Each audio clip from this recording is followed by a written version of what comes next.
Assalamualaikum warahmatullahi wabarakatuh. Selamat pagi semuanya. Terima kasih sudah hadir. Pagi ini kita akan belajar tentang pertanyaan-pertanyaan yang menyembuhkan.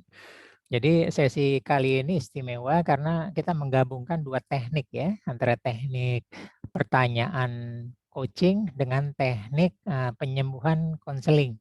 Nah, nanti emang ada hal-hal yang bertabrakan ya, bertolak belakang, tapi nanti bagaimana kita menyatukan ya. Jadi nanti kita mengulang lagi apa itu coaching dan apa itu konseling ya. Jadi ternyata kita menggunakan pertanyaan-pertanyaan ini yang jawabannya sudah tersedia di alam semesta. Ya, perkenalkan nama saya Ari, saya sebagai Master Coach. Kita sudah ada di baris ketiga dari bawah, healing question ya. Di mana kemarin kita baru belajar energi transendental. Ya, kita belajar penyembuhan dengan energi transendental. Nah, contohnya adalah fenomena bahwa cahaya bisa mengikuti apa pikiran dari penelitinya ya, mau berupa materi atau mau berupa gelombang. Nah, begitu juga penelitian profesor dari Jepang bahwa air strukturnya bisa berubah ya. Diberikan apa namanya kata-kata lembut atau kata-kata kasar atau lagu halus, lagu lembut atau jadi itu juga bisa untuk merubah dan mempengaruhi kesehatan kita gitu ya. Nah, minggu depan kita akan belajar tentang multiple intelligence. Kita sama sekali belum pernah belajar tentang ini. Kita akan membahas tanggal 12 bulan 6 bagi putra-putrinya yang masih pelajar dan mahasiswa, ini bisa lanjutan dari kemarin ya, 7 Habits tanggal 8 Mei. Yang kita sudah belajar grow ya kali ini untuk putra-putri kita, dan tanggal 13 refresh intermediate dan advance ya. Kemudian ada traditional hypnosis. Nah, ini sama sekali saya juga belum pernah memberikan ya. Jadi ini baru untuk materi ini itu, dan Erikson dan seterusnya. Ya. Nah, ini adalah quote dari Milton Erickson ya. Jadi Bapak hipnoterapi modern ya. Jadi 70% penyakit karena pikiran, dan pikiran itulah juga yang bisa menyembuhkannya gitu ya. Ya, jadi selaras dengan penelitian terakhir ya. Nah, jadi memang 30% itu bisa dari genetis ya, bisa dari lingkungan ya, bisa dari makanan ini, tapi kebanyakan faktor utamanya adalah dari pikiran. Nah, kita sudah pernah belajar bagaimana dengan berbagai teknik. Nah, sekarang kita dengan pertanyaan-pertanyaan gitu ya. Nah, di sini kita belajar hanya memerlukan pertanyaan tepat agar pikiran bekerja untuk dapat menyembuhkan dirinya sendiri. Nah, jadi di sini kita belajar bagaimana memberikan pertanyaan yang tepat gitu ya. Oke, nah jawaban-jawaban ini sudah ada di alam semesta ya. Jadi kita itu bisa menjadi arahan ya, guide kita dalam menjalani hidup kita. Manusia hanya perlu membuat pertanyaan agar menemukan jawabannya gitu ya. Jadi dunia ini penuh dengan jawaban-jawaban. Kita tinggal mencari pertanyaannya ya. Nah, kenapa kelas ini istimewa? Ya, karena ini sebenarnya materi untuk master NLP ya, jadi bukan untuk basic ya, karena tentu saja yang sudah pernah belajar konseling sama coaching.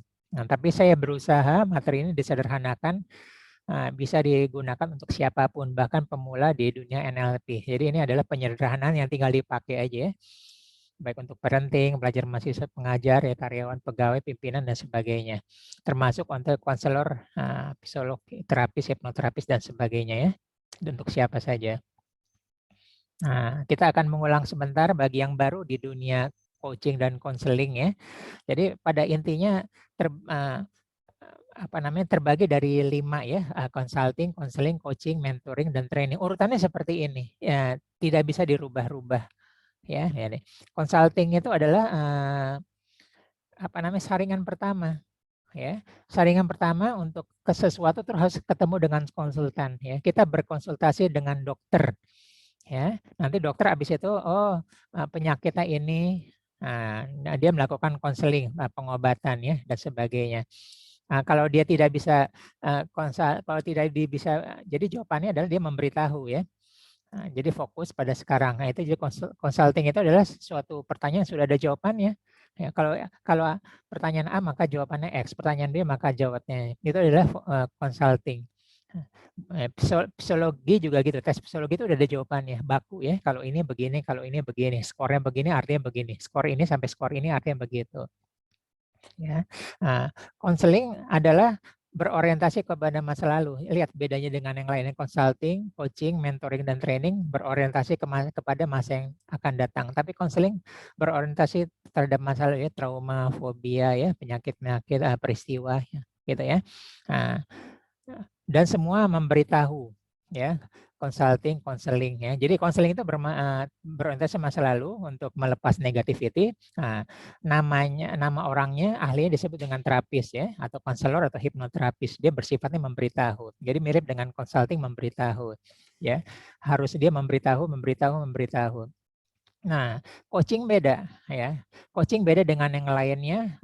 Dia tidak memberitahu, dia menggali dan bertanya, menggali dan bertanya. Nah, maka itu coaching itu tidak perlu mempunyai keahlian pada bidangnya. Yang lain harus ya. Dokter harus ahli. Ya, psikolog harus ahli ya. Ahli sipil bangunan harus ahli sebagai konsultan ya, sebagai mentor dan sebagai trainer. Ya, dia bertanya. Gitu ya. Nah, sedangkan mentoring adalah, jadi coaching itu menggali bertanya, menggali permasalahan, menggali potensi ya, menggali dan sebagainya. Nah, jadi dia menggali tidak pernah memberitahu ya. Memberitahu adalah fungsinya di mentoring ya. Jadi kalau orang sudah ketemu potensi terbaiknya baru nanti di mentor. Mentornya adalah profesional ya. Ternyata dia potensi ada di bisnis, maka diserahkan ke mentor yang betul-betul profesional di bisnis ya. Mentor betul-betul profesional di bidang kesehatan ya, mentor di bidang apa. Jadi mentor itu emang betul-betul ahlinya, dia akan meng-guide. Nah, trainer beda. Trainer adalah memprovide, memberikan ilmu, jadi memberitahu, menurunkan ilmunya. Nah, jadi kalau coaching adalah upload, ya, menggali potensi. Nah, kalau trainer adalah download ya, ilmunya dia berikan. Nah, lihat ada yang perbedaan antara yang akan kita bahas sekarang, konseling dan coaching ya. Nah, ini ada permasalahan. Konseling memberitahu, sedangkan coaching tidak boleh memberitahu. Ya, yang sudah pernah belajar coachingnya justru menggali, bertanya. Nah, kita akan mengkombinasikan seperti itu ya. Jadi emang kadang-kadang kita mengakomodasi duanya ya, memberitahu. Kadang-kadang kita menggali atau pertanyaan. Ya. Jadi memberitahu ya sebenarnya cuma kita sempit ya, menggunakan pertanyaan tertutup. Di mana sebenarnya kalau coaching tidak boleh, coaching harus pertanyaan terbuka ya. Nah, ini ada di bawah, ada lambangnya sama dengan kali, panah atas, panah kanan, dan panah bawah ya. Nah, consulting itu sama dengan ya, pertanyaan ini udah ada jawabannya. Pertanyaan ini sudah ada jawabannya. Pertanyaan A sudah ada jawabannya, ya itu adalah fungsi konsultan. Kalau dia tidak ada jawaban, dia akan mereferensi kepada siapa. Nah, dia harus tahu referensi sebenarnya. Konseling ada tandanya silang, ya, artinya dia menghapus negativity. Ya, nah, coaching adalah mengupload, ya, mengupload permasalahan apa atau mengupload potensi terbaik apa. Nah, kalau potensi sudah terbaik apa, maka untuk mengoptimalkannya diserahkan kepada mentor ya. Maka mentor panahi ke kanan yang mengarahkan. Oke, nanti kan kita perlu lihat puzzle-puzzle, masih ada puzzle yang kosong untuk diisi. Nah, itu diserahkan ke training ya, oleh trainer. Trainer itu adalah download. Nah, jadi ilmu-ilmu trainer itu di-download kepada siswanya ya. Nah, jadi training ini berbanding terbalik dengan coaching ya. Coaching upload, training itu download. Oke, nah sekarang kita healing dalam artian luas ya. Jadi bisa pikiran, bisa emosi, bisa mental, kejiwaan, spiritual ya. Nah, pendidikan, kepribadian, keuangan, keluarga, pekerjaan, bisnis, sosial, dan sebagainya. Jadi ini dalam arti luas ya. Oke. Penggunaannya ternyata semua permasalahan sudah ada jawabannya di alam semesta ya. Oke, nah kemudian nanti pertanyaan-pertanyaan akan kita pelajarin yang sudah saya sarikan adalah bisa jadi akan menghadirkan jawaban yang berbeda pada situasi dan kondisi yang berbeda. Ya bisa jadi ya. Gitulah. Dan pada beberapa teknik pertanyaan bisa bertukar-tukar posisinya, asosiasi, disosiasi ya. Asosiasi menjadi diri kita, disosiasi kita keluar dari diri kita dan melihat kita. Boleh ya. Baik untuk penyembuhan diri sendiri maupun menjadi orang lain ya. Untuk memberikan sudut pandang yang berbeda. Nah, jadi mirip kita keluar atau kita menggunakan teknik reframe. Oke, nah, ini yang baru belajar di konseling sama coaching ya. Jadi konseling menggunakan pertanyaan tertutup ya, sedangkan coaching menggunakan pertanyaan terbuka. ya, sehingga dalam sesi ini kadang-kadang menggunakan pertanyaan tertutup untuk mengarahkan pilihan atau menggunakan pertanyaan terbuka untuk membangkitkan kreasi imajinasi yang lebih luas ya. Contoh pertanyaan tertutup biasanya pilihan cuma 2 ya, iya atau tidak. Jadi pertanyaan itu jawabannya cuma 2, iya atau tidak, benar atau salah gitu ya, berani atau takut ya, A atau B atau C ya, pilihan berganda itu adalah pertanyaan tertutup. Nah, gitu ya, kita ketemu lagi Senin atau Rabu itu adalah pertanyaan tertutup. Ya, sedangkan pertanyaan terbuka adalah apa yang menyebabkan Anda memilih ini? Nah, gitu ya. Nanti dia akan menjawabnya misalnya ada 3 jawaban, 5 jawaban, apa-apa gitu ya. Apa yang terjadi jika gitu ya. Kalau Anda menjadi dia, apa yang akan Anda lakukan? Nah, itu namanya pertanyaan terbuka. Itu beda ya. Jadi pertanyaan tertutup adalah ada konseling. Mentor juga sering menggunakan pertanyaan tertutup, tapi kalau coaching menggunakan pertanyaan terbuka. Sama sekali coaching itu tidak boleh mengarahkan ya. Nah, sebagian pertanyaannya telah dibantu dengan penjelasan singkat atau pertanyaan detail lanjutan ya, dengan maksud sebagai contoh kasus ya. Namun sebagian lagi dibiarkan terbuka tanpa penjelasan lanjutan untuk melatih mengeksplorasi pikiran kita. Gitu. Sebenarnya saya tidak boleh memberikan pertanyaan lanjutan ya, tapi ini sebagai contoh aja ya. Karena sebenarnya kalau saya memberikan pertanyaan lanjutan, sebenarnya saya sudah mengarahkan. Gitu. Cuman karena kita baru belajar sama-sama, maka kita ini ya. Nah, di dunia coaching secara umum boleh menggunakan kalimat pertanyaan mengapa, boleh. Tapi di dunia NLP tidak boleh menggunakan kata mengapa. Jadi mirip sama jangan ya. Mengapa itu tidak nyaman dan tidak dikenal oleh pikiran bawah sadar, bingung. Orang kalau ditanya mengapa dia bingung. Jadi mengapa itu bisa jadi apa, bagaimana ya, sebutkan caranya seperti itu ya. Kan dari how apa-apa, why apa-apa, when itu bisa kita ganti ya. Nah, gunakan pertanyaan tepat ya. Jadi pertanyaan bisa saja tidak tepat. Ya, ingat berapa hari yang lalu di grup saya bilang tentang butterfly effect ya, kepekan kecil-kecil kupu di belantara Amazon beberapa bulan kemudian menimbulkan badai tornado di Texas dan ini ilmiah ya. Tapi ada satu member kalau gitu kupu-kupu jangan mengepakkan sayapnya dong. Itu kan pertanyaan tidak tepat gitu ya. Itu contoh pertanyaan tidak tepatnya. Oke. Nah, merubah cara bertanya bisa merubah jawaban yang berbeda ya. Misalnya, mengapa Anda memilih opsi itu? Nah, itu agak bingung ya. Nah, kita bisa jelas apa saja alasan Anda sehingga akhirnya Anda memilih opsi itu. Gitu ya. Saya tidak suka memilih opsi itu, saya ingin mendengar apa sih alasan logis Anda sehingga Anda memilih pilihan itu. Gitu ya. Gitu, dan seterusnya. Jadi kita bermain-main ya dari why, when, where, who, how, sama why gitu ya, semua diganti-ganti. Cuman kita berusaha kalau ketemu why kita ganti gitu ya. Nah ini pertanyaan membuat manusia hidup ya. Ilmu pengetahuan hidup karena ada pertanyaan ya. Gravitasi itu karena ada pertanyaan ya. Kenapa apel bisa jatuh gitu ya. Kenapa kayu diputar-putar ke batu bisa mengeluarkan api dan sebagainya gitu loh. Membuat kelas hidup, membuat grup WA hidup dan sebagainya itu karena pertanyaan. Ya, tanpa pertanyaan itu udah seperti kuburan. Gitu ya. Jadi pertanyaan membuat hidup, membuat manusia berpikir ya. Nah, ini dia. Nah, jadi rahasia kerja dari pikiran adalah pertanyaan ya. Pikiran akan berpikir jika ada yang dipikirkan. Ya, apa yang dapat membuat pikiran berpikir? Jawabannya adalah pertanyaan. Ya, apa yang dapat membuat pikiran berpikir? Jawabannya adalah pertanyaan. Ya, pertanyaan yang tepat dapat membuat seseorang sukses semakin cepat. Ya, pertanyaan salah dapat membuat seseorang semakin tersesat. Nah, jadi adalah kunci dari pertanyaan. Ya, pertanyaan itu. Nah, sekarang kan juga banyak misalnya. Nah ini yang kenal apa namanya, yang tahu ilmu statistik ya. Ya statistik itu sekarang banyak dimanipulasi dengan cara bertanya sehingga jawabannya salah, sehingga hasilnya seperti itu. Nah jadi perlunya menggunakan pertanyaan yang tepat, gitu ya. Malu bertanya pada orang lain akan sesat di jalan ya, malu bertanya pada diri sendiri akan bingung di jalan.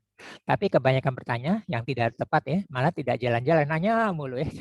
Jadi nggak kemana-mana. Kita bulan lalu pernah belajar tentang metafora ya. Nanti sebagian pertanyaan di sini merupakan metafora ya. Jadi yang belum pernah belajar metafora kira-kira adalah perumpamaan. Gitu ya. Orang lebih nyaman kalau menggunakan perumpamaan ya. Dengan tujuan mengaktifkan otak kanan, memberikan jawaban yang kreatif ya. Nah, jadi pertanyaan bisa untuk renungan diri sendiri atau orang lain pada situasi dan kondisi yang tepat ya. Jadi pertanyaan begitu ya. Uniknya pertanyaan sama bisa jadi mendapatkan jawaban yang berbeda pada situasi, kondisi dan waktu yang berbeda. Nah, kan saya sudah membuat apa namanya daftar pertanyaan, nanti bisa ditambahkan lagi ya. Nah, sering-seringlah membaca mengulang pertanyaan-pertanyaan pada materi ini, sering-sering aja. Nah, sehari 1-3. Nggak usah semua, acak aja ya. Nanti kita jawab. Ya, kemudian tambahkan pertanyaan menarik Anda dapat dari berbagai sumber. Nah, jadi kita koleksi pertanyaan-pertanyaan yang membangkitkan kreativitas kita, gitu ya. Nah, tidak semua bisa dijawab sekarang, ya. Bisa jadi baru bisa dijawab 10-20 tahun mendatang, ya. Nah, nanti kalau ada di daftar di pertanyaan yang tidak relevan, abaikan aja, gitu ya. Karena tidak semua pertanyaan cocok bagi semua orang ya. Itu nanti silakan bisa diabaikan. Oke, nah bisa kita mulai dari sekarang ya. Oke, nah pertanyaan pertama ya. Banyak masalah pada diri manusia karena manusia tidak pernah menjawab dengan benar pertanyaan who am I? Siapa aku ini? Gitu ya. Nah, ini 4 ini semuanya dari coaching ya. Siapa aku ya. Nah, ini harus dengan jujur nih ya. Nah, gitu loh. Nah, jadi siapa aku ini ya. Banyak orang tersesat dalam hidupnya karena tidak pernah bertanya di mana aku saat ini. Nah, ini juga pertanyaan coaching yang kita pernah bahas ya. Nah, sehingga makin banyak orang hidupnya biasa-biasanya karena jarang mendepan waktu hening sejenak bertanya kemana aku mau pergi. Nah, where I'm going to. Ya, nah, kalau tahu nomor 3 itu, maka baru kita bisa bagaimana caranya untuk ke sana.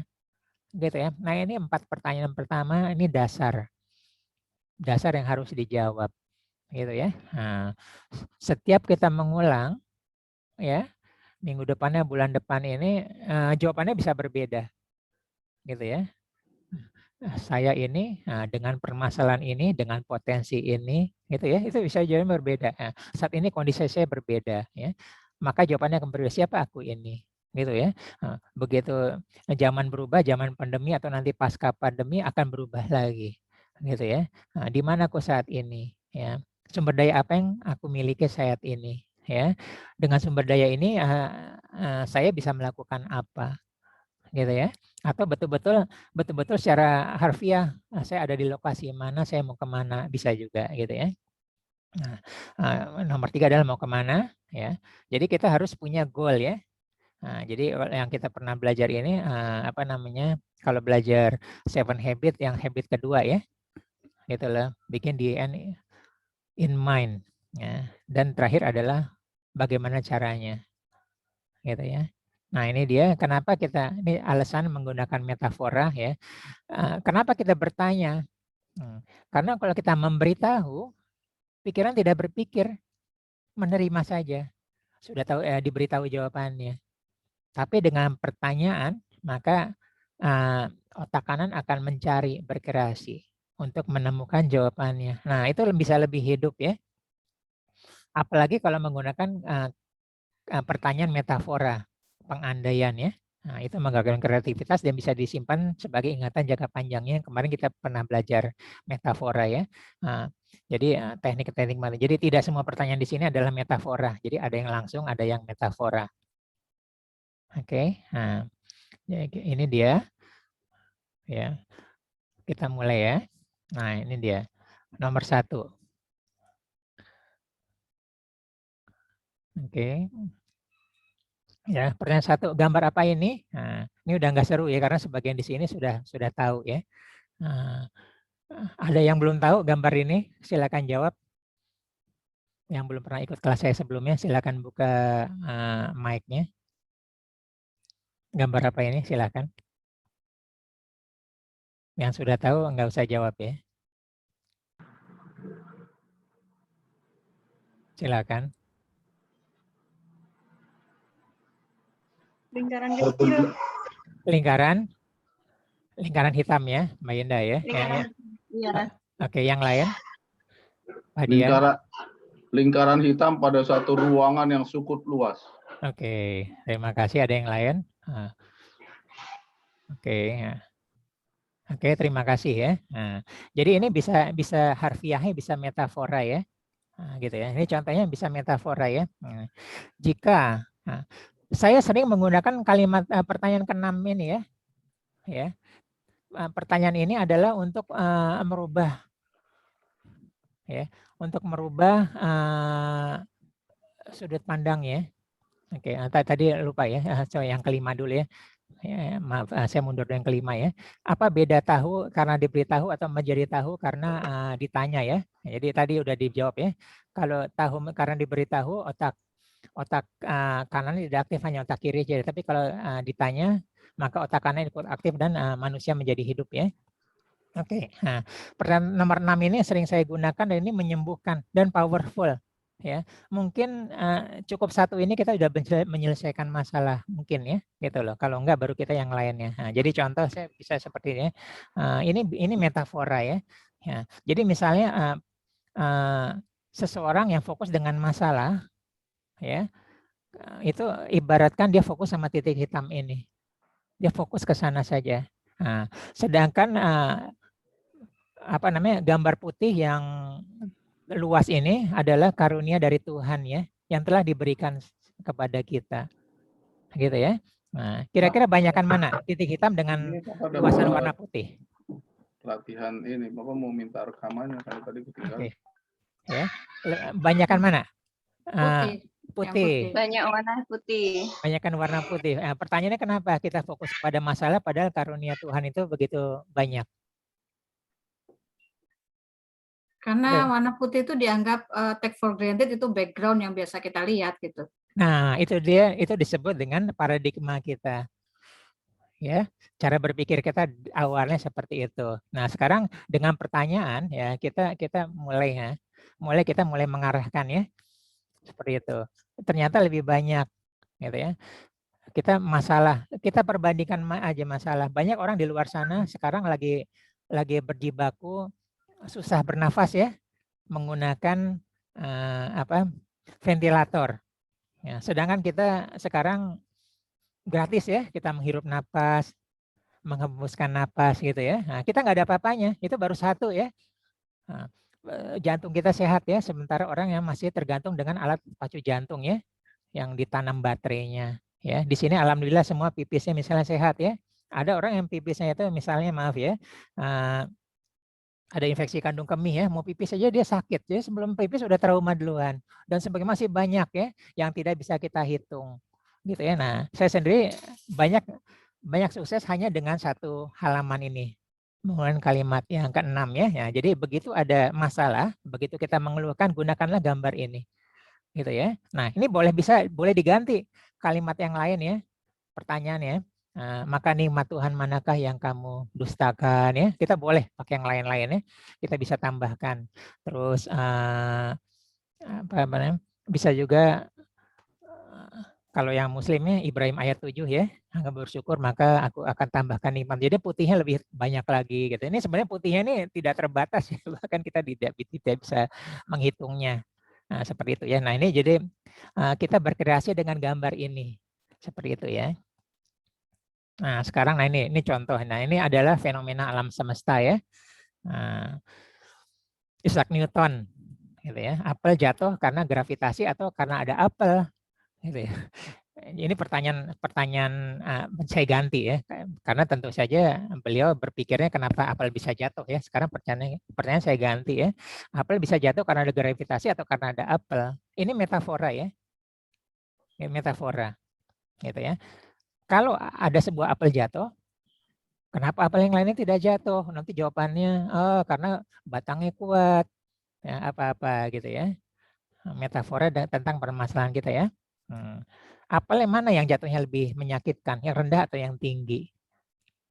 Gitu ya. Jadi semakin tinggi nanti jatuhnya semakin menyakitkan dan seterusnya dan seterusnya dan seterusnya. Nah, jadi dari apel yang jatuh ini maka akan banyak menimbulkan pertanyaan yang baru, ya kita bikin pertanyaan yang baru dan jawabannya berbeda, gitu ya. Nah, artinya kalau pegangan yang kuat, maka dia tidak akan jatuh dan sebagainya. Nah, ini pertanyaannya dibiarkan terbuka, gitu ya. Nah, jadi kita jatuh karena kitanya atau ada faktor yang lainnya atau faktor alami atau apa-apa dan sebagainya, gitu ya. Nah, kemudian ini dia, ya. Apakah mungkin seorang bisa naik kelas? Padahal dia tidak pernah ikut ujian kenaikan kelas.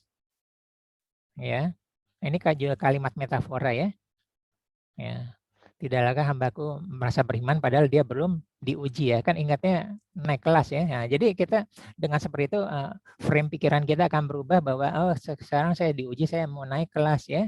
Nah, kalau kita tidak mau diuji ya, padahal ujian adalah bagian Tuhan dari naik kelas ya. Kita tukar ke orang lain ya.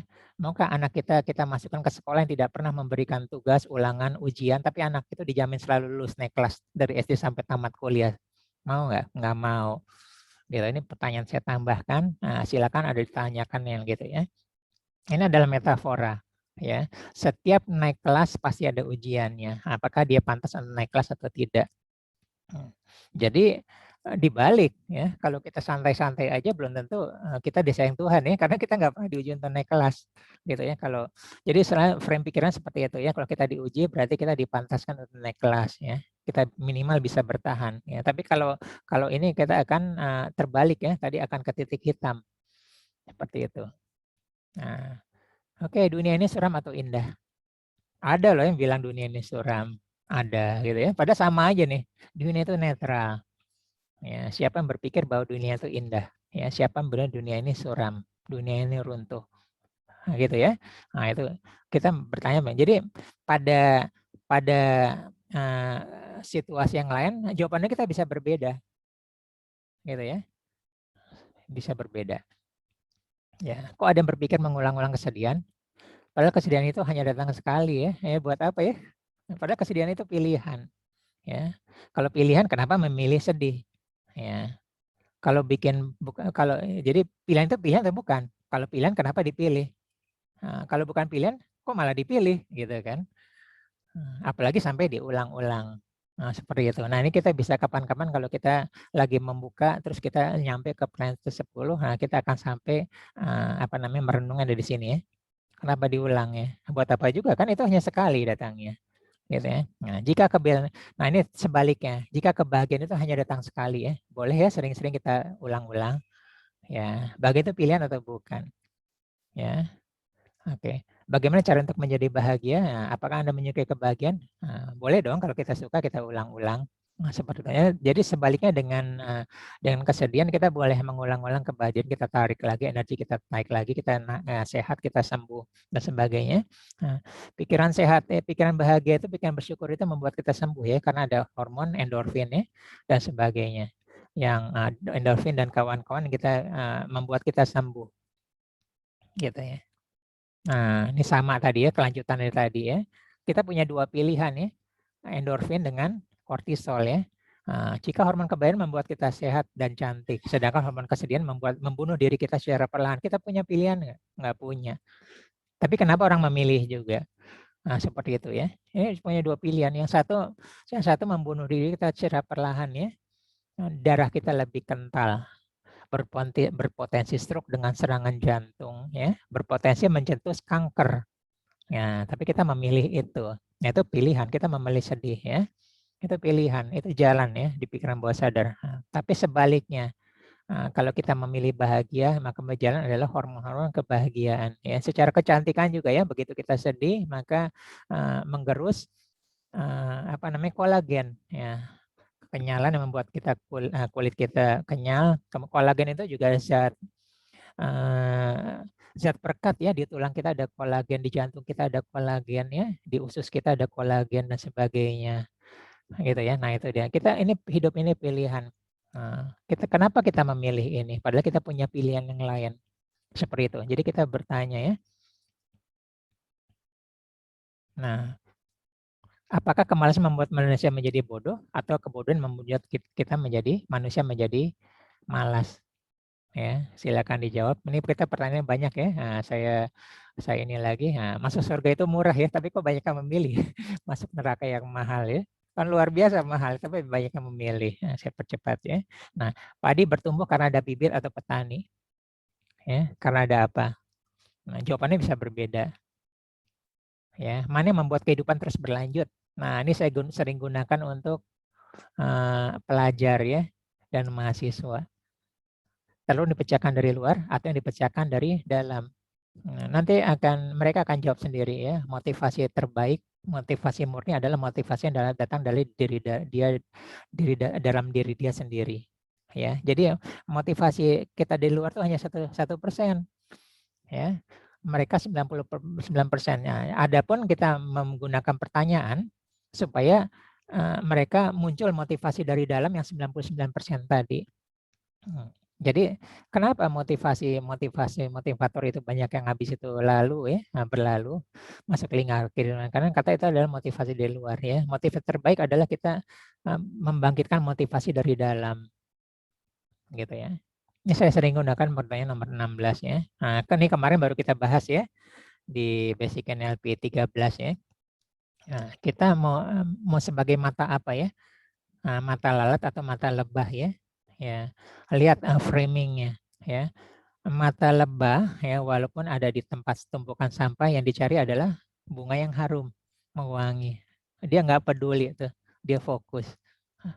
Kebalikannya, ini metafora ya. Lalat kebalikannya, walaupun dia berada di taman bunga yang indah, yang dicari tetap kotoran. Nah, ini metafora, kita ada di mana? Kita bisa bertanya pada kita ya, pada diri kita saat itu ya. Yang kita lihat apa? Pola pikir kita kemana ya? Pola kita pikir terjebak di mana? Jadi begitu kita ulang-ulang, begitu kita besok atau minggu depan atau bulan depan kita acak, begitu dapat pertanyaan nomor 17, kita lihat lagi ya. Nah, ini dia, ini juga baru saya ulang lagi. Cara berpikir kita sudah beda ya. Ya, bunga mawar indah yang harum mewangi itu memiliki batang yang berduri tajam. Ini adalah pola pikir negatif ya. Pola pikir positif kebalikannya. Batang yang berduri tajam itu memiliki bunga mawar yang indah yang harum mewangi. Kita termasuk yang mana? Seperti itu ya. Mana yang lebih dahulu hadir? Hujan badai atau pelangi yang indah? Nah, ini biasanya seseorang yang ada masalah ya, tanpa punya harapan ya. Banyak. Mereka tidak punya harapan. Kemarin saya juga baru konseling beberapa siswa SMA yang karena tingkat perekonomiannya mereka tidak punya harapan. Saya menggunakan ini, gitu ya. Dan mereka langsung hidup lagi, matanya berbinar ya. Gitu loh. Habis itu mulai saat itu karena mau menghadapi seleksi masuk perguruan tinggi ya, seperti itu. Jadi setelah hujan badai akan ada pelangi yang indah. Nah, ini dia pertanyaan nomor 20. Pernah nggak tersandung batu? Ya, kita menggunakan batu ya, membuat kita tersandung, atau kita bisa melompat di atas batu. Itu pilihan kita. Ya.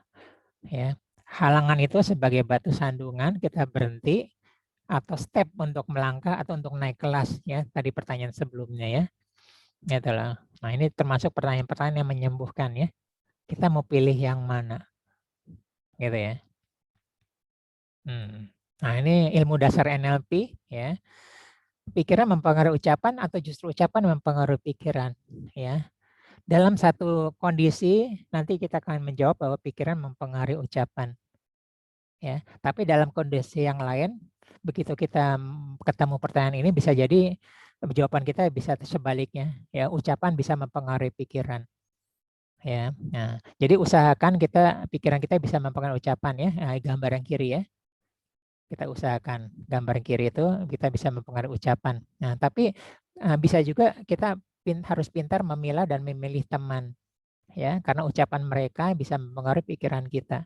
Nah, begitu berhasil mempengaruhi pikiran kita, maka jawabannya adalah justru ucapan yang mempengaruhi pikiran. Ya. Nah, lihat gambar yang kanan. Ya, ini adalah definisi NLP yang bisa kita lihat, kita Google ya. Nah, kita lihat fokus di linguistik ya, your words ya. The way you use your language and how it influence you and those around you. Ya. Jadi apapun yang ini ilmu NLP ya. Jadi bukan ilmu filsafat, bukan ilmu agama ya, dan sebagainya. Tapi ternyata selaras ya. Cara kerja pikiran kita adalah begitu kita mengucapkan ucapan, yang pertama terdampak adalah pikiran kita, bukan orang lain. Ya, jadi hati-hati ya. Kalau kita berbicara kasar, memaki-maki, pikiran bawah sadar tidak mengerti dia berbicara untuk diri sendiri atau orang lain. Dianggap selalu setiap kita bicara adalah self-talk. Itu prinsip linguistik dalam NLP. Ya, how it influence you dulu, and then those around you. Gitu ya. Nah, makanya di sini adalah kita belajar ilmu afirmasi ya. Menggunakan kalimat-kalimat yang baik, pikiran-pikiran yang baik ya, menggunakan pola kalimat yang baik ya, pola kalimat positif dan sebagainya. Pola kalimat positif silakan buka YouTube di Basic NLP 2 ya, tentang linguistik, perubahan pola pikir melalui pola perubahan ucap. Oke, nah ini dia. Ya, ini juga metafora ya. Bagaimana bisa layak mendapatkan rezeki yang banyak ya. Jadi selalu memikirkan ini ya. Jadi kekurangan-kekurangan gitu ya. Karena kita fokusnya itu, maka ini LOA ya, akan didatangkan yang seperti itu. Nah, ini pertanyaan metafora ya. Bukan metafora, malah ini ya titah ya, sabda Tuhan ya. Lebih suka hambanya yang mengutamakan dia atau yang mengakhirkan, menyisihkan dia ya, atau mengutamakan, menyisihkan ya, mengingat atau melupakan ya. Jadi kalau kita dilupakan Tuhan, bisa jadi awalnya karena kita melupakan Tuhan. Ya, kalau kita mengakhirkan Tuhan, ya bisa jadi karena kewajiban kita akhiri, gitu ya. Kita mau ditolong Tuhan awal sampai akhir atau akhir ya. Kalau tentang awal ya udah kita sholat awal waktu ya, sedekah, ini bayar zakatnya di depan ya, kebaikan di depan dan sebagainya. Nah itu seperti itu ya. Nah jadi seperti itu. Kalau kita ini kita bisa merenung ya, kita menomorberapkan Tuhan, gitu ya. Nah ini pertanyaan spiritual ya. Jadi kita tadi ada sebelumnya ada beberapa pertanyaan spiritual ya, bergabung kesehatan apa-apa dan bergabung dengan spiritual. Nah, ini juga termasuk kesehatan spiritual. Ya, nah ini dia. Banyak orang iri ya dengan kehidupan orang lain ya. Banyak. Padahal di luar sana orang banyak memimpikan kehidupan kita. Banyak loh. Ya, kita sehat ya, kita punya anak ya, punya keluarga sehat ya, perjalanan hidupnya mudah atau apa-apa ya. Nah, sedangkan kita cari tadi yang titik hitam ya. Nah, ya, orang yang misalnya yang maaf ya, yang belum punya apa namanya. Nah, kita punya anak, kita pusing, bikin apa namanya, bikin rame apa-apa, tapi banyak di luar sana yang memimpikan punya anak, gitu ya, dan sebagainya. Kita mengeluh gini-gini, di luar sana memimpikan kita yang punya jantung sehat, ya bisa kemana-mana, ya kaki kita sehat, nah seperti itu. Jadi kita mereframe pikiran kita. Kita lebih banyak membandingkan ini, kita sedih, jadi tidak bersyukur. Padahal harusnya bersyukur ya. Banyak orang memimpikan seperti kita. Gitu. Nah ini kalau kita ketemu pertanyaan nomor 24. Bisa juga dicari ya. Nah ini juga ini law of attraction ya. Apa namanya, orang soleh bertemu dengan orang soleh ya dan sebagainya. Minyak wangi, kita tidak apa-apa ya. Jadi kita akan nyaman bersama dengan orang yang selaras ya. Kita tidak akan menyaman dengan yang tidak selaras. Jadi selalu mencari selaras ya. Jadi kalau kita mau menarik, law of ini nomor 25 adalah law of attraction ya. Kalau kita mau menarik sesuatu, maka kita jadikan diri kita mirip dengan sesuatu itu, otomatis sesuatu itu akan datang. Ini pertanyaan tentang law of attraction ya. Supaya dia nyaman terhadap kita bagaimana. Nah, dunia marketing juga menggunakan pertanyaan nomor 25 ya. Supaya mereka tertarik dengan kita. Tertarik dengan produk kita, tertarik dengan apa. Gitu ya. Nah, ini dia. Ini lanjutan dari pertanyaan nomor 25. Ya, jika suka melihat kupu-kupu yang indah, Anda menjaring kupu-kupu atau membuat taman bunga yang indah. Ini pilihan kita. Nah, biarlah kita berpikir ya. Nah, jadi yang satu kita aktif, yang satu kita pasif dan itu datang kepada kita. Nah ini lanjutan dari pertanyaan 26. Nah nanti saya akan ada sesi khusus yang 26 tapi saya belum masuk di daftar saya. Dan ini luar biasa, detailnya banyak. Mungkin detailnya bisa lebih panjang dari sesi yang sekarang ya untuk aplikasinya ya. Ini pertanyaan nomor 6. Jadi law of attraction, law of garden atau apa-apa gitu ya. Oke, nah ini kita suka membanding-bandingkan tuh ya. Ini kan nggak bisa diperbandingkan ya. Matahari rembulan nggak akan sampai sekarang nggak akan diperbandingkan ya. Anak pertama dan anak kedua tidak pernah bisa diperbandingkan ya. Nah ini yang membuat kita jadi tidak sehat gitu ya. Karena pikiran kita selalu memperbandingkan, padahal tidak sama ya. Nah, sekolah juga banyak hanya memperbandingkan nilai akademis ya, nilai matematika, nilai apa gitu ya. Nah itu padahal itu tidak bisa jadi acuan ya, dan sebagainya. Kalau buruh pabrik adalah yang paling disiplin, paling apa-apa gitu ya, seperti robot gitu ya. Kalau kreativitas enggak ya, justru yang kreatif seperti itu ya. Mereka tidak ini ya, itu tidak bisa diperbandingkan ya. Nah, monyet, ikan, kelinci gitu ya, nggak bisa semuanya berlomba manjat. Nah, monyet yang menang ya, berlomba renang, ikan yang berenang dan sebagainya. Karena semua mempunyai potensi masing-masing. Nah, ilmu coaching adalah mengeluarkan potensi seseorang. Bisa jadi seseorang tidak sampai akhir hayatnya belum tahu kondisi terbaiknya. Jadi setiap orang sebenarnya perlu seorang coach. Begitu coachingnya dapat, dia perlu seorang mentor. Tanpa mentor dia nggak kemana-mana. Ingat ya, setelah coaching adalah mentoring. Ya, bisnis pasti ada mentoring, perusahaan pasti ada mentornya, pasti, gitu ya. Itulah. Walaupun salah ya, kadang-kadang disebut konsultan, tapi itu mentor, gitu ya. Mentor itu harus profesional di bidangnya. Jadi jangan salah mentor itu harus profesional karena dia mengarahkan dengan benar dan dia tahu detail-detail step-stepnya seperti itu ya. Jadi tidak bisa diperbandingkan, semua ada potensinya. Ya, nah ini seterusnya masing-masing punya pertanyaan ya. Bagaimana kita bisa merasakan pedasnya cabai jika kita tidak pernah menggigitnya? Asam garamnya, pahit manisnya kehidupannya. Ya, rumput memang sulit dihempas angin besar, namun sering diinjak-injak kan? Ya, apa sebabnya Anda takut? Karena benar-benar bila Anda memang benar ya. Nah, ini nomor 31 ya. Kemarin kita firewalk ya. Jika melangkah ke depan beresiko terpeleset, tapi kalau diam juga kita beresiko kejatuhan kotoran gitu ya. Nah ini firewalk yang kemarin kita. Basic NLP 13 ya. Bukankah kalau galau justru kita karena kita tidak mengambil kalau justru mengambil keputusan itu jadi galau gitu ya. Buat apa berebut nasi jika senangnya makan ubi? Buat apa korupsi jika proteinnya hanya muat di sini? Nah ini seterusnya Anda pilih mana, tidak memulai kok. Nah ini saya sering nih ya. Ini firewalk kemarin juga ya. Kalau tidak memulai pilihannya hanya satu, nggak berhasil. Tapi kalau memulai pilihannya dua, bisa gagal bisa berhasil. Nah, seperti itu ya. Nah, ini kemarin juga saya ada mentoring untuk coaching dan mentoring untuk anak-anak SMA yang belum diterima di SBM ya. Gitu. Saya bilang dia potensi sini-sini, coba aja gitu ya. Coba simak, coba UGM, coba ITB apa-apa gitu ya. Kalau nggak mencoba ya udah pasti nggak keterima. Tapi kalau mencoba bisa kemungkinan keterima di ITB atau enggak gitu kan, keterima di Brawijaya atau tidak, keterima di Undip atau tidak, dan seterusnya gitu ya. Nah, jadi lebih baik kita coba gitu ya.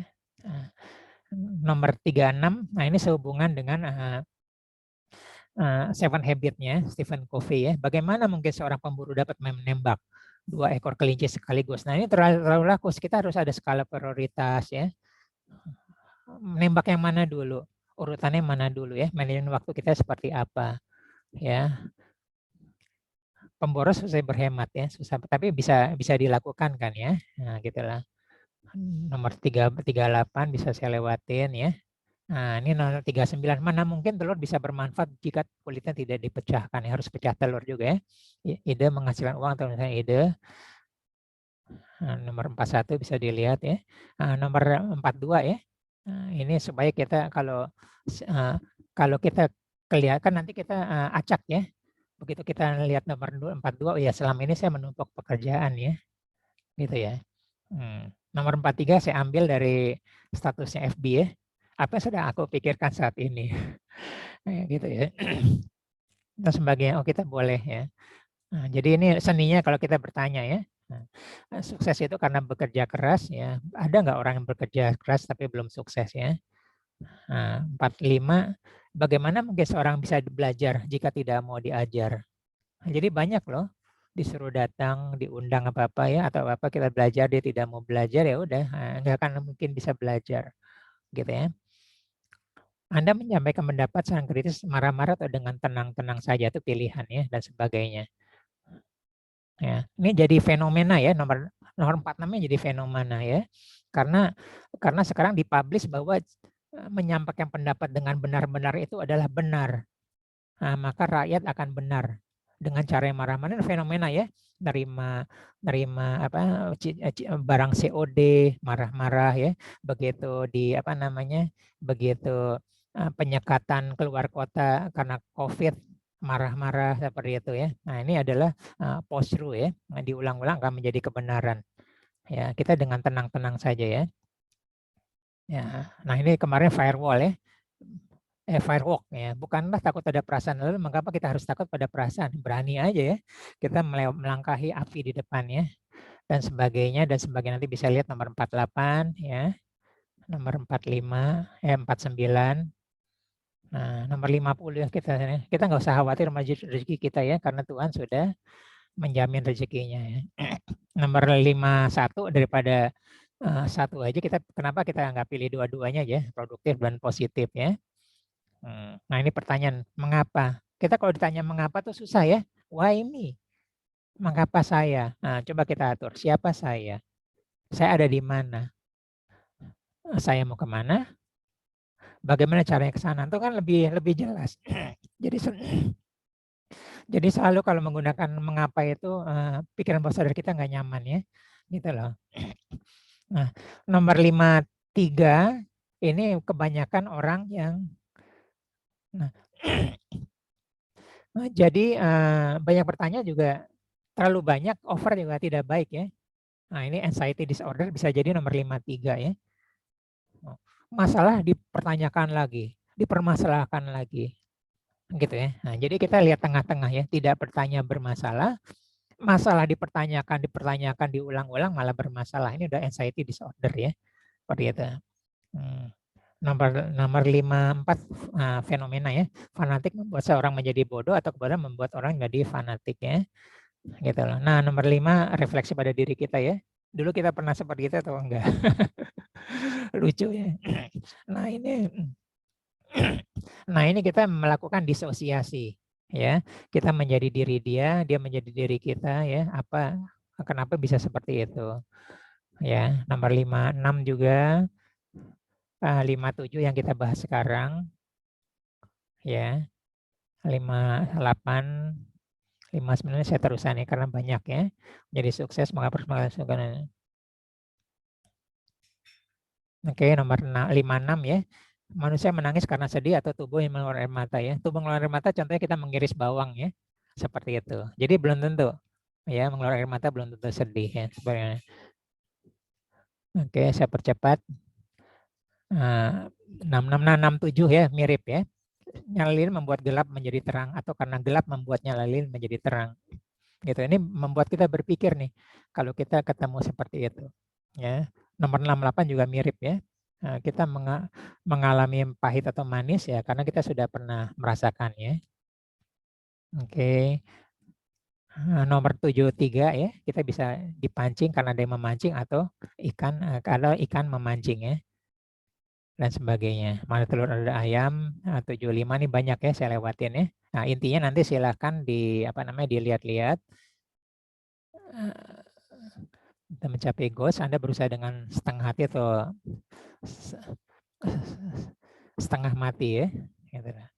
Awan terlihat putih karena ada langit biru atau ada cahaya matahari ya.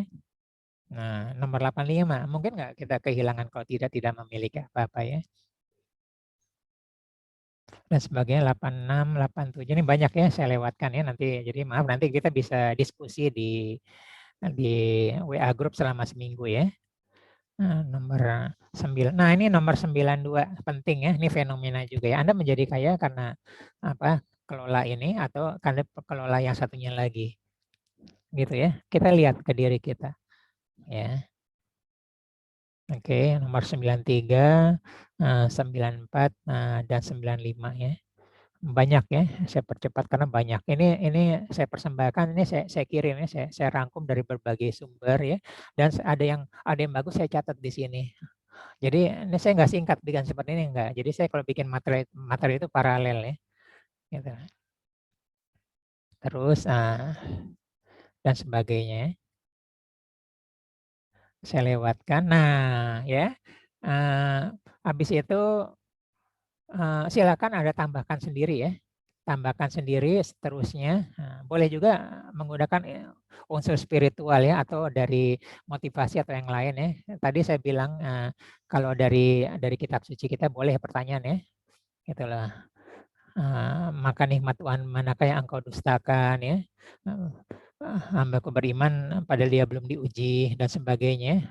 Hendaknya kamu berpikir dan sebagainya. Ya, jadi semuanya sudah ada dalam sebenarnya fenomena matahari dengan bulan ya, fenomena angin ya.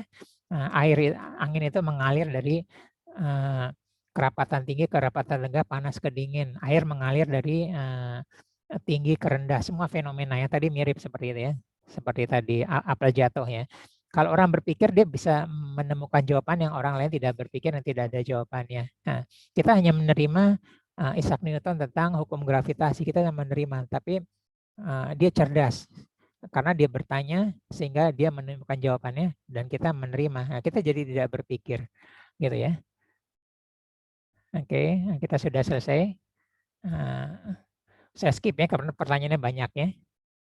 Kita ada waktu 5 atau 10 menit. Silakan kalau ada pertanyaan. Materi banyak ya dan dalam. Nah, saya tidak bisa ini semuanya. Silakan.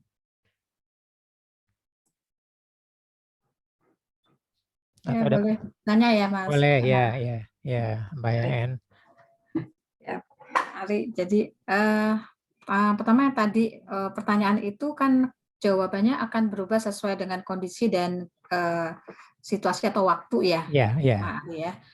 Nah, untuk pertanyaan yang pertama sekali tadi kan Pak Ari, siapakah diri saya? Ya. Apakah itu juga akan berubah? Ya. Jadi karena kalau berubah menurut saya jadi orang jadi nggak jelas dengan identitas dirinya dong kalau dia terus-terusan berubah dengan kondisi yang dia temui. Mungkin itu satu. Terus kemudian yang kedua adalah jenis pertanyaan, Pak Ari. Ya. Kadang-kadang pertanyaan itu pada saat kita menanyakan misalnya apa sebabnya atau mengapa terhadap sesuatu kepada orang lain ya. Itu atau mungkin kepada diri sendiri. Kadang-kadang yang terjadi itu adalah kita seperti jawabannya berupa excuse gitu. Oh iya, itu terjadi karena misalnya ada hal yang di luar kemampuan misalnya. Jadi bagaimana supaya pertanyaan itu, kalau saya lihat tadi kan pertanyaan seharusnya bisa memberikan satu kepada diri evaluasi sehingga membangkitkan potensi dirinya gitu kan ya. Tapi ada pertanyaan-pertanyaan yang justru malah mengundang excuse gitu. Nah itu gimana Pak Ari? Dua itu pertanyaan saya. Oke, ya betul ya. Terima kasih ya Mbak En ya. Nah, jadi pertanyaan who I am itu bisa berubah ya. Oke, ada yang tidak bisa berubah yaitu karakter ya. Yang tidak bisa berubah adalah sifat ya. Nah, tapi kebiasaan bisa berubah ya. Who I am, saya adalah perokok. Itu bisa berubah ya. Mungkin tahun depan saya sudah sadar saya bukan perokok, gitu ya. Who I am, sekarang saya sehat, tapi karena kita punya pola yang tidak sehat, 3 tahun kemudian who I am, aduh, saya begini, gitu ya. Nah itu, jadi kalau karakter cenderung susah berubah karena karakter kan 15 tahun baru berubah ya. Sifat baru 6 tahun berubah. New normal itu lifestyle baru 3 bulan 90 hari berubah, tapi kebiasaan itu adalah 21 hari perubahan. Nah itu bisa berubah ya. Jadi, nah terus permasalahan berubah, gitu ya. Sekarang saya adalah dengan setumpuk masalah. Nah, gitulah. Who I am bisa berubah ya. Gitu. Itu dari masalah. Satu lagi itu ditemukan oleh konseling ya. Kalau ditemukan oleh coaching adalah siapa saya? Saya adalah orang yang mempunyai potensi ini, gitu ya. Dan ditemukan oleh coach ya. Ternyata saya berpotensi di bidang seni. Who I am karena saya baru potensi saja. Saya belum menemukan mentor saya, gitu ya. Begitu saya punya mentor yang bisa mengajarkan saya seni, who I am, saya adalah pelukis. ya, pelukis alirannya ini, gitu ya. Dan bisa berubah lagi kan, seperti itu who I am, gitu ya. Yang itu yang pertama. Jadi emang kita bisa berubah dengan situasi dan kondisi ya. Nah, who I am dulu mungkin kita pribadi atau perusahaan kita berkibar ya. Begitu pandemi semuanya jatuh ya. Who I am, saya adalah yang di PHK dari perusahaan saya, gitu ya. Dengan kondisi seperti ini atau mengalami pemotongan gaji, itu who I am. Seperti ini ada kondisi sekarang dan bisa berubah. Nah, situasi kondisi gitu. Jadi memang ada beberapa yang tidak bisa berubah, gitu ya. Sekarang seseorang mengalami serangan stroke sehingga berapa tahun kemudian begitu who I am dia sudah tidak bisa berjalan ya. Saya adalah begini, gitu ya. Nah, nanti pertanyaan keduanya ya, gitu ya. Saya ingin seperti apa? Mau kemana? Nanti dengan kondisi saya seperti ini, saya mau caranya bagaimana ke sana, gitu ya. Itu pertanyaan pertama. Oh ya, berarti dikaitkan dengan situasi ya, pasti makanya bisa berubah ya. Bukan suatu identitas yang misalnya dia ingin meletakkan satu identitas, misalnya who I am, saya adalah orang yang selalu berusaha misalnya untuk mencapai yang terbaik gitu, bukan itu boleh, itu potensi boleh, potensi berupa sifat atau berupa ini boleh seperti itu. Tapi habis itu kan diuji kan. Nah, begitu kita melakukan who I am 3 atau 6 bulan saja, apakah sama dengan ucapan kita yang sebelumnya? Gitu kan. Oh, ternyata dulu ucapan aja kan. Tidak didahului dengan aksi. Seperti itu. Ya. Padahal bagian terindah dari perencanaan adalah aksi ya. Seperti itu. Gitu ya. Nah, bisa diulang yang pertanyaan keduanya, saya tiba-tiba blank sebentar. Pertanyaan kedua itu adalah pertanyaan yang biasanya kita pada saat melontarkan pertanyaan ada yang justru mengundang jawaban-jawaban yang sifatnya excuse. Oke. Ya. Gitu. Jadi ini karena semua yang di luar kontrol dia yang jadi jawabannya. Nah, itu gimana? Oke. Nah, jadi pertanyaan itu. Ya, itu pertanyaan itu bisa dilihat dari dia mau kemana, atau dua dulu ya. Dia ada di mana? Ya, saya ada di sini dengan kondisi saya seperti ini ya. Nah, jadi kondisi saya seperti ini, saya ada di sini dengan permasalahan saya ini, dengan potensi saya seperti ini, gitu kan ya. Nah, yang menentukan eksis atau tidak, apakah dia sudah clear pertanyaannya dia mau kemana? Nomor 3, ya. Nah, ciri-ciri tujuan clear adalah dia mau bergerak, ya, goal setting ya, atau di 7 habit yang nomor 2, begin with the end in mind, ya. Ciri-ciri goal yang benar adalah dia akan berusaha ke sana. Nah, tapi kalau mau excuse berarti tujuan dia tidak jelas. Ya. Tadi ada pertanyaan yang saya lewatkan ya. Jika tujuan kita tidak tercapai, apakah kita merubah tujuan atau merubah strateginya? Nah, jadi pertanyaan Mbak Ayan tadi saya rubah. Jawabannya adalah saya merubah alasan saya. Gitu kan ya. Nah, itu ada tipe apakah saya bertanya pada diri saya, apakah saya komit dengan tujuan saya atau saya banyak alasan. Nah, itu bisa jadi pertanyaan baru tuh, ide ya bagi yang lain ya. Saya tipe apa? Who I am. Saya orang komit dengan tujuan saya yang sudah clear atau saya orang yang banyak alasan. Nah, itu timbul pertanyaan baru yang harus kita jawab. Jadi who I am. Nah, jadi sebenarnya 4 itu kritis pertama ya. 4 itu kritis pertama ya. 5 itu kalau bisa sudah menjawab semua. Kalau bisa ya. Gitu. Jadi itu bisa menimbulkan pertanyaan baru ya. Nah, oh ternyata saya excuse. Oh saya tipenya seperti ini. Nah, dari situ. Maaf ya.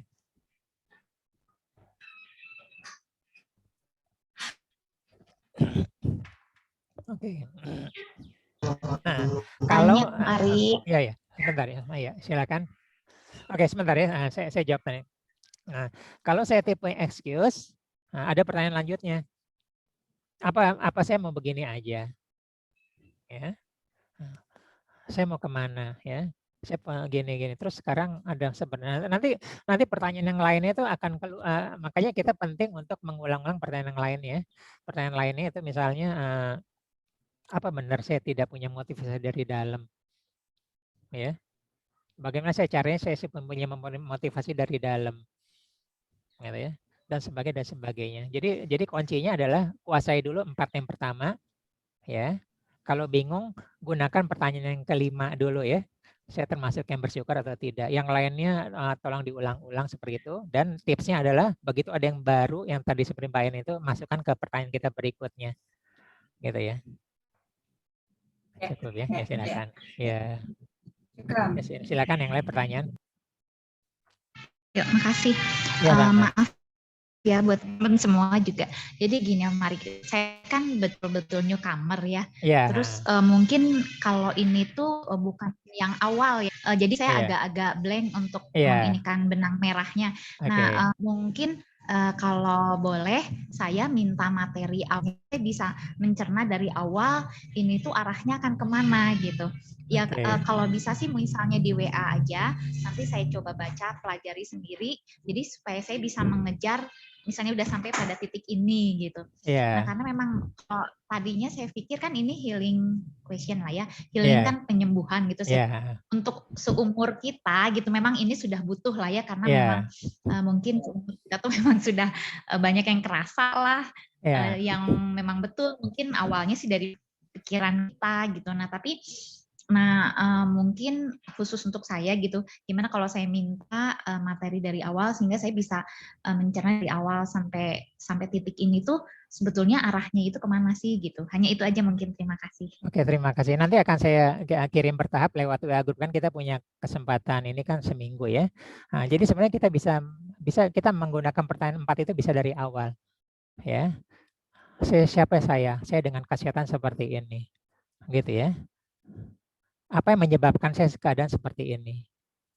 Oh, seperti ini. Ya, karena masa lalu saya melakukan ini, mengkonsumsi makanan ini, atau saya mempunyai pola pikir seperti ini. Itu who I am. Gitu ya. Oke, terus itu kita ada di mana? Yang nomor 2 ya. Saya ada sekarang posisinya seperti ini. Nah, terus saya nomor 3-nya saya mau sembuh. Ya. Apa yang harus saya lakukan? Nomor 4-nya, bagaimana saya supaya sembuh? Ya. Nah, untuk yang saat ini kita melakukan adalah dengan pikiran. Untuk saat ini ya. Oke. Salah satu faktor penyembuhan, dan di sini kelas kita peserta yang banyak ini sudah banyak sembuh dengan merubah pola pikir. Gitu ya. Ada. Jadi di sini ada yang tadi stadium dari 4A turun ke 3C, 3B, 2A sampai 1C ada dengan merubah pola pikir. Tapi saya akan perhatikan ya. Tante Erma ya. Jadi kita akan mengulang. Jadi intinya seperti ini ya bagi yang baru ya. Kita biasa bertanya ya, pernah bertanya ya. Pernah bertanya kan? Iya, betul. Terus? Oke. Sekarang kita bagaimana kita melakukan pertanyaan pada diri kita. Ya, kuncinya adalah kalau kita diberitahu, maka tidak timbul kreativitas dari pikiran kita. Ya, oke. Tapi kalau kita bertanya, kita akan mencari jawabannya. Nah, otak itu bekerja ya. Darah-darah mengalir. Kreativitas mengalir. Itu bikin kita sehat ya. Oh ya. Nah, itu intinya seperti itu. Nah, tadi di awal ya. Nah, jadi mohon maaf karena materi kita kan cuma 1 jam ya.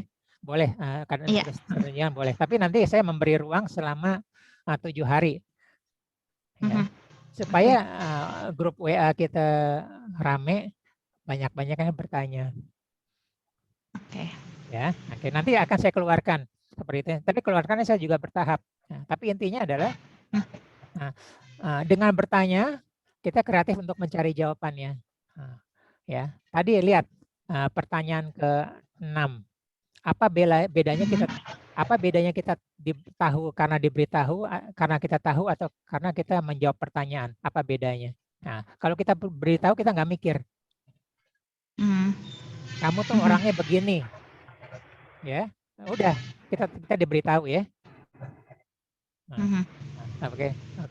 Ternyata di sini kamu mempunyai sifat-sifat seperti ini ya. Atau sifat-sifat kamu seperti apa sih? Ya, seperti gini. Terus kita lihat tabel. oh ternyata saya karakternya adalah karakternya melankolis atau apa-apalah, atau saya sifatnya ini. Nah, itu adanya kita menggali diri kita bertanya gitu ya. Nah, di sini karena kita berbicara sama diri kita harapkan jujur ya. Kan bukan ke orang lain kan? Iya. Nah, pertanyaan ini membuat kita jujur. Nah, lihat pertanyaan pertama. Ya. Orang gagal karena kita tidak jujur sama diri sendiri. Lihat pertanyaan pertama. Nah, who I am-nya tidak clear. Ya. Who I am-nya tidak clear. Ya, kita seperti apa ya, kita menafikan ya, yang kita hanya ngambil yang positif aja, tapi negatifnya kita tidak clear, kita tidak declare bahwa kita punya negatifnya itu. Nah, itu orang banyak gagal di sana, kita tidak declare kita punya negatifnya. Itu bisa timbul kalau pertanyaan kita tepat. Nah, sekarang adalah semua sama-sama di sini. Semua sama-sama di sini. Ada di sini ada 3 orang ya sudah pernah belajar coaching. Yang lainnya belum, 2 orang malah ya, sudah pernah belajar coaching. 1 juga pernah ya.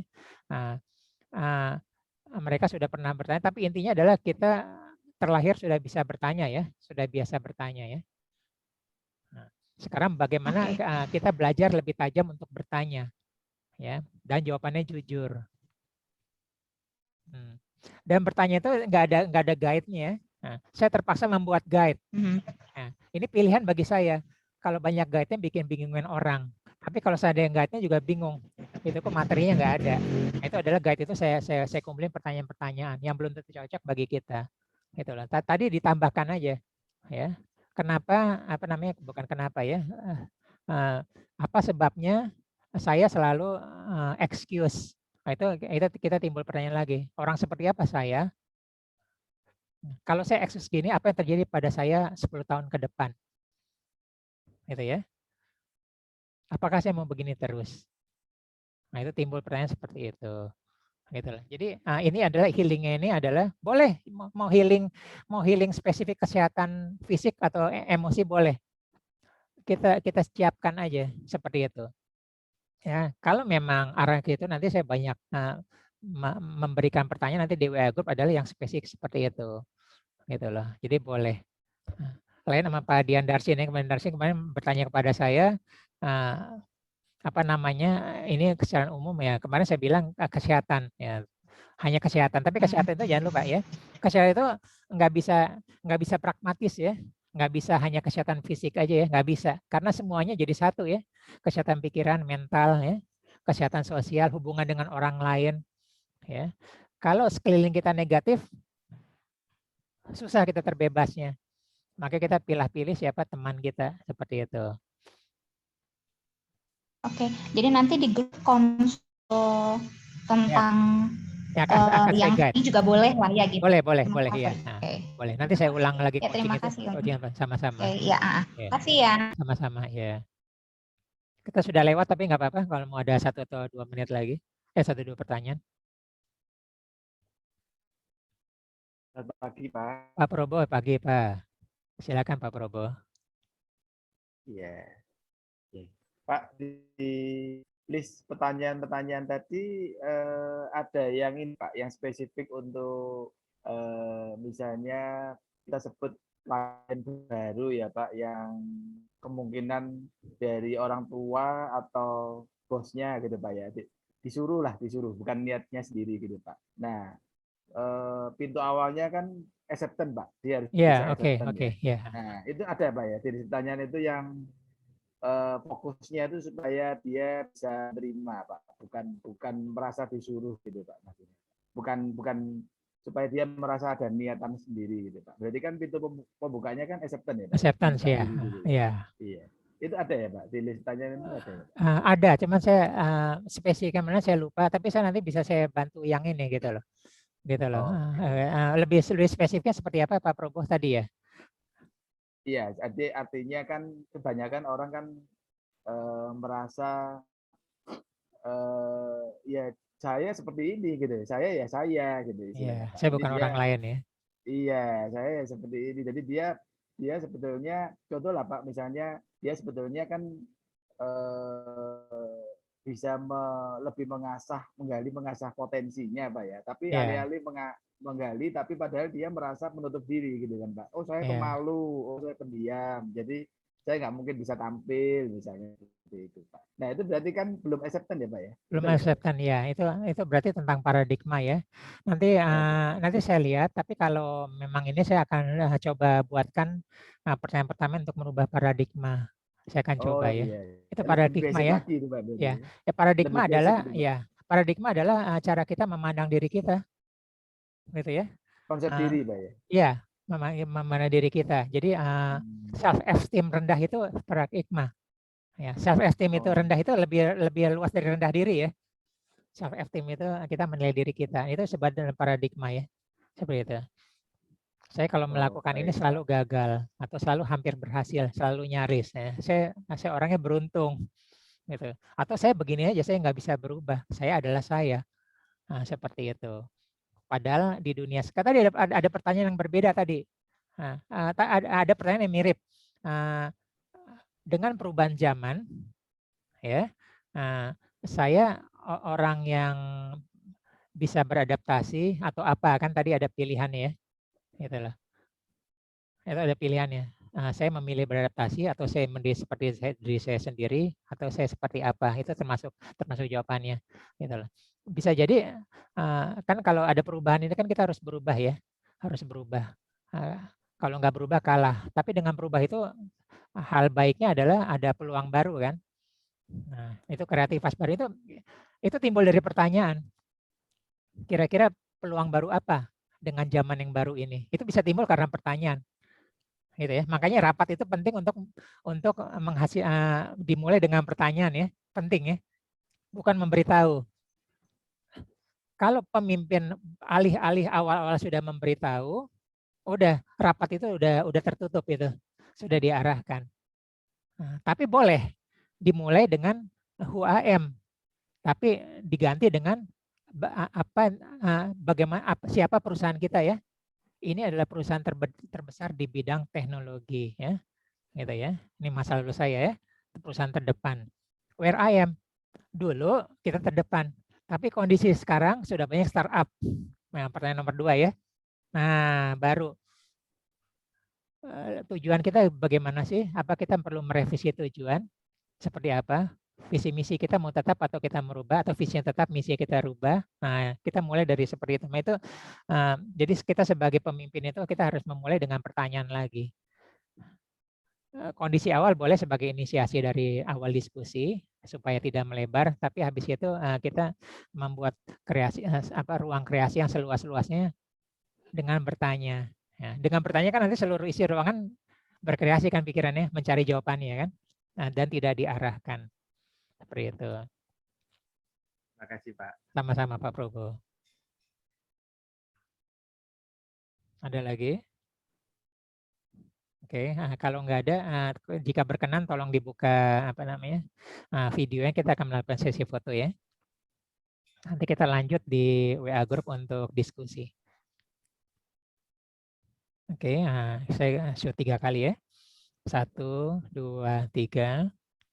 Ya, oke, yang kedua ya. 1, 2, 3. Terakhir 1, 2, 3. Oke, terima kasih semuanya ya. Nah, insya Allah bermanfaat. Kita tetap bisa lanjut diskusi, tanya jawab. Banyak-banyak bertanya ya. Ini biar nanti saya juga keluar ilmu atau ininya di WA Group. Terima kasih semuanya. Assalamualaikum warahmatullahi wabarakatuh. Waalaikumsalam warahmatullahi wabarakatuh. Terima kasih. Semua. Waalaikumsalam warahmatullahi wabarakatuh. Terima kasih. Assalamualaikum warahmatullahi wabarakatuh. Ya, izin saya tutup ya.